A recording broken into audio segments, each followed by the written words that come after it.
دنیا محمد اور آل محمد کے لیے بنائی گئی، دنیا انسان کے لیے بنی ہے، قرآن میں واضح موجود ہے۔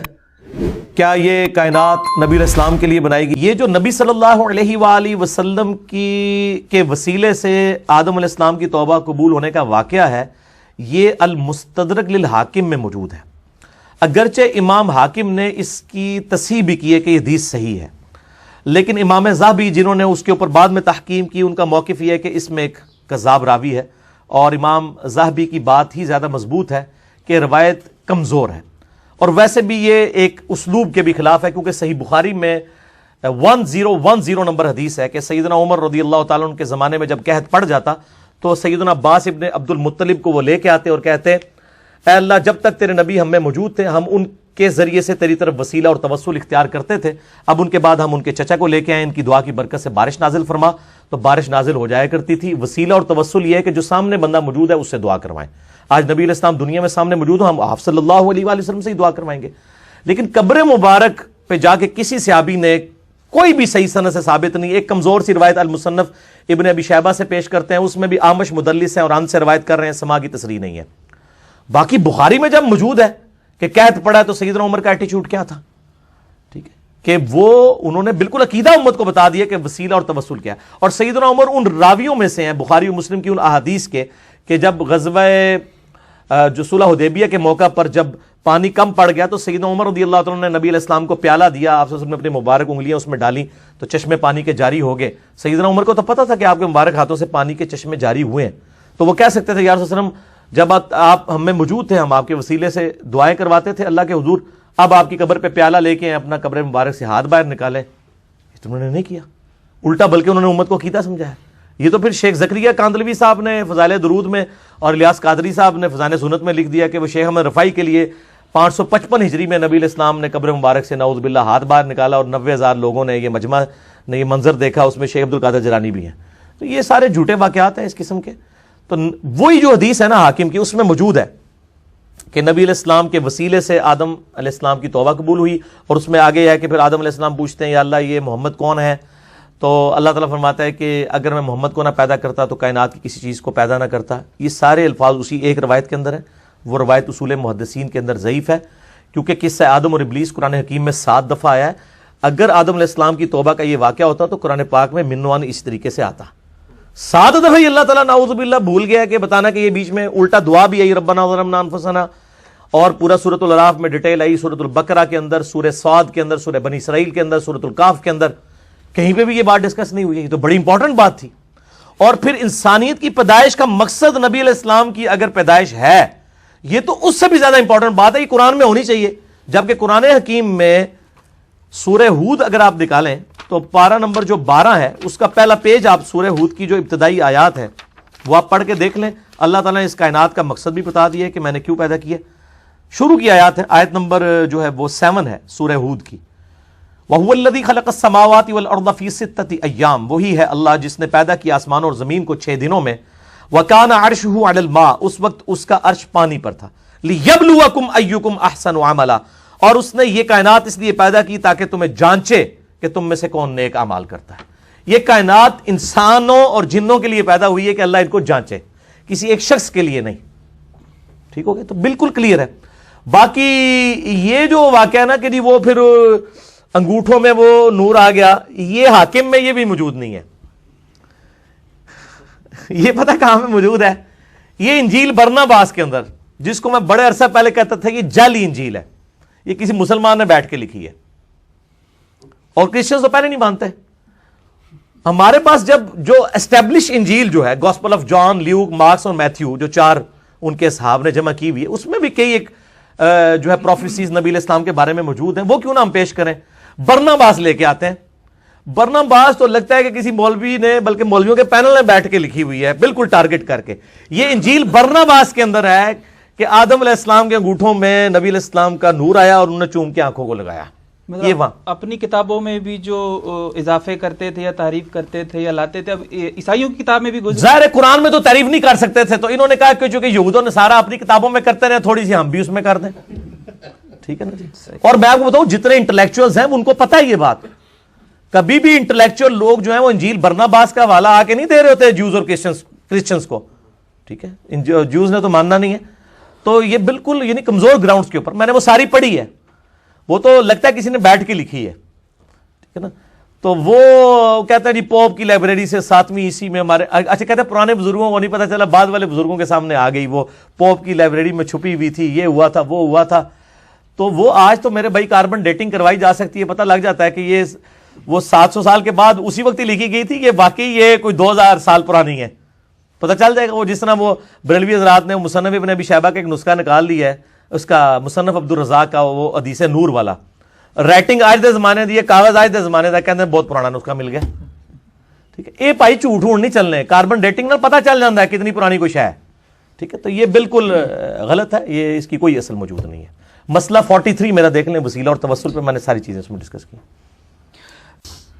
نبی کریم صلی اللہ علیہ وآلہ وسلم کو سید الاولین والآخرین اور امام اعظم کیوں کہتے ہیں؟ نبی کریم صلی اللہ علیہ وآلہ وسلم تو امام الانبیاء ہیں. چلے شکر ہے انہوں نے امام الانبیاء بھی مانا ہے. ہمیں تو ایک بریلوی پیر صاحب نے فون کر کے کہا کہ آپ امام الانبیاء کیوں کہتے ہیں؟ امام الانبیاء تو حدیث سے ثابت نہیں ہے. تو میں نے ان کو بتایا بھی صحیح مسلم میں حدیث ہے واقعہ معراج والی, کتاب الایمان چیپٹر میں واقعہ معراج کے اوپر تقریباً 30-40 کے قریب احادیث ہیں. اس میں نبی صلی اللہ علیہ وآلہ وسلم فرماتے ہیں کہ جب شب معراج بیت المقدس میں لوگ جمع ہوئے تو مجھے جبرائیل نے کہا کہ آپ ان کی امامت کروائیں. تو اس نے کہا اس سے تو نبی علیہ السلام کا ان کی امامت کرانا ثابت ہوا, امام الانبیاء کیسے ہو گئے؟ دیکھو اب اس کے بعد تو آپ کچھ نہیں کر سکتے نا. اپنے بزرگ بابوں کے تو جھوٹ بھی قبول کیے ہوئے ہیں, ہم حدیث بھی دکھا دیتے ہیں, ماننے کے لیے تیار نہیں ہوتے. ٹھیک ہے نا. تو جو نبیوں کی امامت کروائے وہ کون ہوتا ہے؟ امام الانبیاء. اور نبی علیہ السلام کی ڈیفینیشن میں تو سب سے جو اعلیٰ درجے کا بندہ ہے اس کو ہی امامت کروانی چاہیے, جو صحیح مسلم میں شرائط آئی ہیں. تو نبی صلی اللہ علیہ وآلہ وسلم کو پروٹوکول دے کے آپ صلی اللہ علیہ وآلہ وسلم کو امامت کے درجے کے اوپر فائز کیا گیا. سید الاولین والآخرین, بخاری و مسلم میں حدیث ہے کہ انا سید الاولین والآخرین, میں جو گزر چکے اور جو آنے والے ہیں میں ان کا سردار ہوں قیامت والے دن. کیوں؟ پھر آپ نے فرمایا کہ سب لوگ اکٹھے ہو کے حضرت آدم علیہ السلام کے پاس آئیں گے, وہ پوری حدیث شفاعت مسئلہ 88b میں نے بیان کی ہے, اور الٹیمیٹلی میرے پاس آئیں گے اور میں پھر اللہ تعالیٰ کے حضور سجدہ کروں گا, اور اللہ تعالیٰ نے جو یعنی جو ڈیفائن کرے گا میرے لیے میں ان لوگوں کے لیے شفاعت کروں گا. تو جو گزر چکے جو آنے والے ہیں ان کا میں سردار ہوں, یعنی ان کی طرف سے قائد بن کے اللہ کے حضور پیش ہوں گا. تو امام الانبیاء اور سید الاولین والآخرین اور اسی طریقے سے خاتم النبیین اور شفیع المذنبین, یہ اتنے بڑے بڑے ٹائٹل ہیں کہ ان کے مقابلے پہ امام اعظم چھوٹا ٹائٹل ہے. وہ تو اسپیسیفک ہو گئے, سارے اسپیسیفک کو جمع کر کے آپ امام اعظم کہہ دیتے ہیں. اعظم کہتے ہیں سب سے بڑے کو.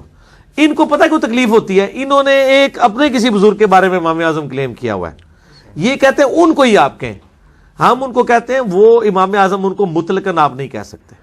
ان کو آپ یہ کہہ دیں امام اعظم اس زمانے میں ہمارے نزدیک, اس زمانے میں بھی وہ امام اعظم نہیں تھے, ان سے بڑے امام موجود تھے. امام جعفر علیہ السلام اس زمانے میں موجود تھے, اور یہ بھی آپ کے نزدیک ہیں, باقی نہیں ان کو مانتے. میں نے بتایا تھا مسند امام احمد میں احمد بن حنبل نے اتنی تحقیر کے ساتھ نام لکھا ہے ابو فلانا. تو ان کا بیٹا پوچھتا ہے یہ فلانا کس کو کہتے ہیں آپ؟ ان کا میں ابو حنیفہ کو کہتا ہوں. تو کھول کے دیکھ لیں مسند احمد میں ابو فلانا لکھے نا, مکتبۃ شاملہ میں کھل جائے گا. تو جو ان کے نام تحقیر سے لے رہے ہیں انہوں نے امام اعظم کہاں سے ان کو کہنا ہے؟ ٹھیک ہے نا جی. تو امام شافعی رحمہ اللہ نے اگر کہیں کہا ہے تو میرے علم میں نہیں ہے, سنی سنائی بات ہے, میں نے پڑھی نہیں ہے. البتہ یہ ہے کہ یہ ٹائٹل آپ کسی کو نہ دیں, صرف نبی صلی اللہ علیہ وآلہ وسلم تک ٹائٹل رکھیں بس. اصل میں اس میں ضمن ایک بات آتی ہے نا کہ احناف سے جب ہم کہتے ہیں کہ آپ اپنے آپ کو حنفی کہتے ہیں تو محمدی کیوں نہیں کہتے؟ تو وہ یہ کہتے ہیں کہ جی اس میں دو نسبتیں بھی ہو سکتی ہیں, جیسے ہم پاکستانی بھی ہیں, پنجابی بھی ہیں, تو ہم جو ہے حنفی بھی ہیں, محمدی بھی ہیں. ہائے صدقے جامع, ہائے صدقے جامع. یہ جواب میں ہی تو دیا گا اللہ دے بندے ہو. پنجابی ہو یا بلوچی ہو یا سندھی ہو یا پشتون ہو, وہ سارے کے سارے اگر اپنے آپ کو پاکستانی ہونے کے ساتھ اپنے ان صوبوں کے ساتھ منسوب کرتے ہیں تو وہ پاکستان کے جو قوانین ہیں ان کو بھی اسی طریقے سے مان رہے ہوتے ہیں. ٹھیک ہے نا جی. یہ نہیں کہہ رہے ہوتے کہ جی اگر کے پی کے میں جو ہے وہ چور کی سزا یہ ہے تو پنجاب میں کوئی اور ہے, ہم نہیں مانتے. دونوں ایک ہی قانون کے تحت چل رہے ہوتے ہیں نا. لیکن ان کے جو 4 صوبے ہیں نا, حنفی شافی مالکی حنبلی, اس میں ایک کہتا ہے کہ جو امام کے پیچھے فاتحہ نہیں پڑھتا اس کی نماز نہیں ہوتی، دوسرا کہتا ہے جو فاتحہ پڑھے اس کے منہ میں انگارہ رکھ دو. تو یہ تو صوبے ایک ملک کے ہے نہیں ہے، یہ تو ایک انڈیا کا صوبہ ایک پاکستان کا ہے. یہ مثال ہی غلط دی ہے انہوں نے. اگر یہ سارے محمدی ہوتے اور اس کی برانچز ہوتی تو دوسرے ایک دوسرے سے اس طرح نفرتیں نہ کرتے. خانہ کعبے میں 4 مسلے نہ انہوں نے ڈالے ہوتے. کیا پنجابی جب جاتا ہے KPK میں تو کیا کہتا ہے جو تک پنجابی امام نہیں ہوگا میں نماز نہیں پڑھوں گا؟ ایسا ہوتا ہے؟ تو یہ پھر مثالیں کیوں دیتے ہیں؟ انہوں نے تو کعبے میں 4 مسلے ڈالے ہیں اپنے. اللہ میرا تو کلپ بھی چڑھا ہوا ہے جو خانہ کعبے میں 4 مسلے والا، اس کی باقاعدہ تصویر لگا کے پورا میں نے بتایا کہ 1925 تک کہاں پہ یہ 4 مسلے موجود تھے. اگر یہ سمجھتے ہیں کہ چاروں ہی ماشاءاللہ پاکستانی تھے یا چاروں ہی محمدی تھے تو 4 مسلے کیوں ڈالے ہوئے؟ کیا یہ ہوتا تھا کہ حضرت ابوبکر صدیق نماز پڑھائیں تو حضرت عمر عثمان و علی نہ ان کے پیچھے پڑھیں، یا حضرت عمر پڑھا رہے ہیں تو باقی 3 نہ پڑھیں؟ ایسا تو نہیں ہوتا تھا. یہ مثالیں غلط دیتے ہیں اور یہ کہتے ہیں نا جی وہ سب کچھ اس میں کور ہو جاتا ہے. تو کہنے نال نہیں کور ہو جانا.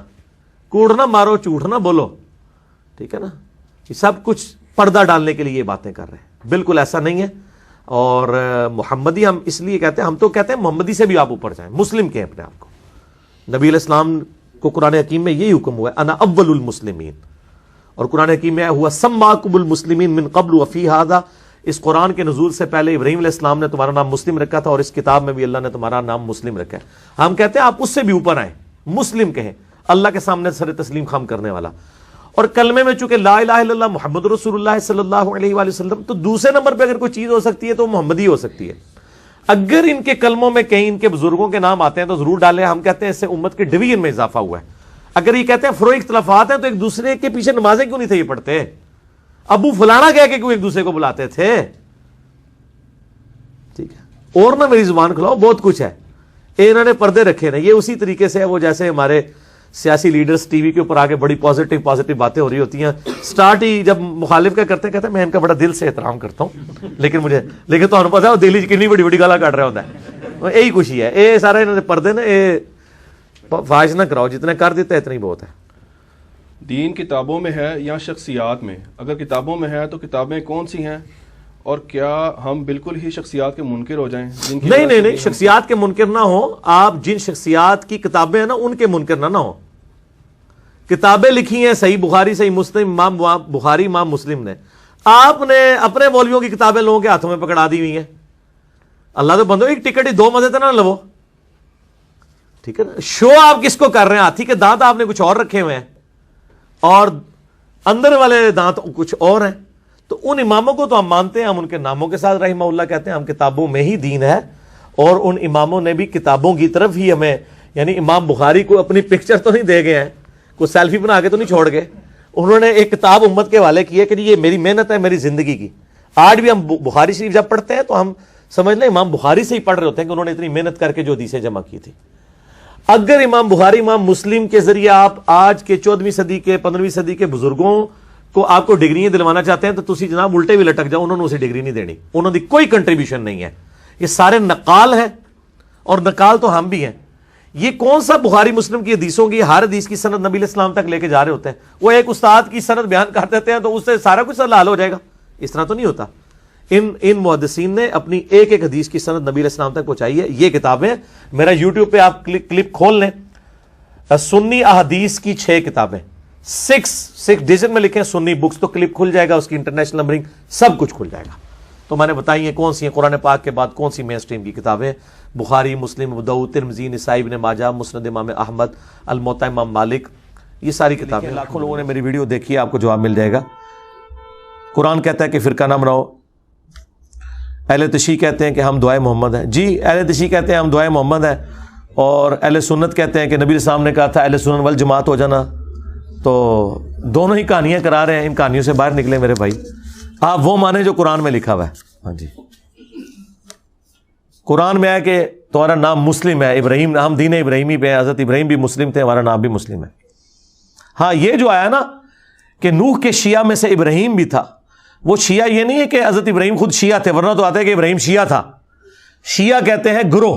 ہاں تو ہم کہتے ہیں کہ تمام نبی ایک ہی شیعہ تھے. ٹھیک ہے، وہ ان معنوں میں تو یعنی ہم رسول اللہ کے شیعہ ہیں، ہم ابو بکر کے شیعہ ہیں، یعنی اس گروہ کے. یہ نام نہیں ہے ہمارا. ہاں نام ہمارا ہے مسلم.